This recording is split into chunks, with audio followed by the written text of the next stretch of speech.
Um, yeah, I thought last weekend we did, especially the Seton Hall match. I thought we were really clean. I sometimes we're a little bit up and down. I thought we sustained a high level of play that whole time.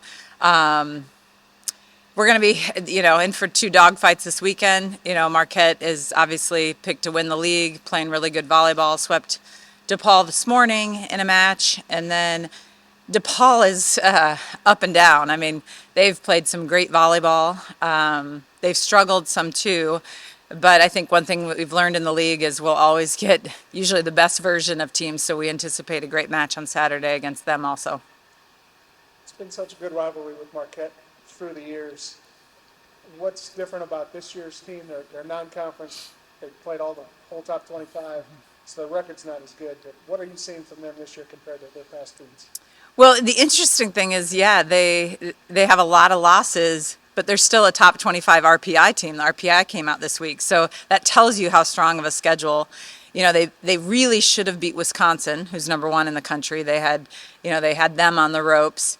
But they are almost the exact same team as last year, and that was a Sweet 16 team that was very, very talented.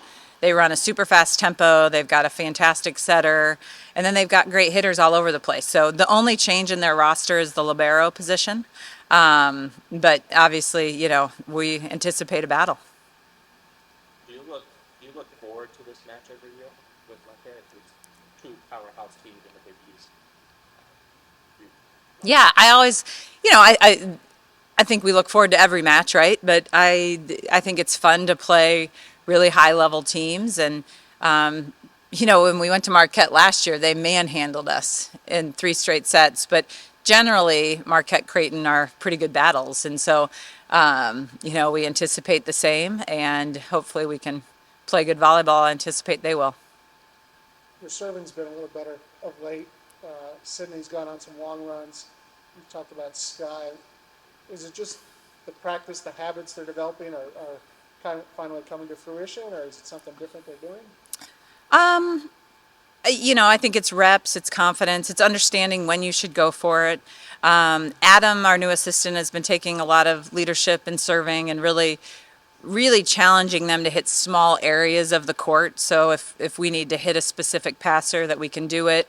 I think it's a mix of different things, but that's going to be critical going forward. That's one thing that we've talked to the team about. That's a very much a controllable, as compared to there's a lot of uncontrollables. We can't determine how big the block's going to be in front of us, and things like that, or how they're serving at us. But we can control how aggressively we serve, and it's probably the greatest equalizer in a game. So for us to do well in the Big East, but also make a run postseason, we have to be a great serving team.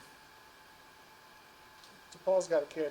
I know you're a one match at a time person, but DePaul's got a kid, Jill Presley, who's just Tearing it up. By long ways and kills and all that. And she's such a focal point of their offense.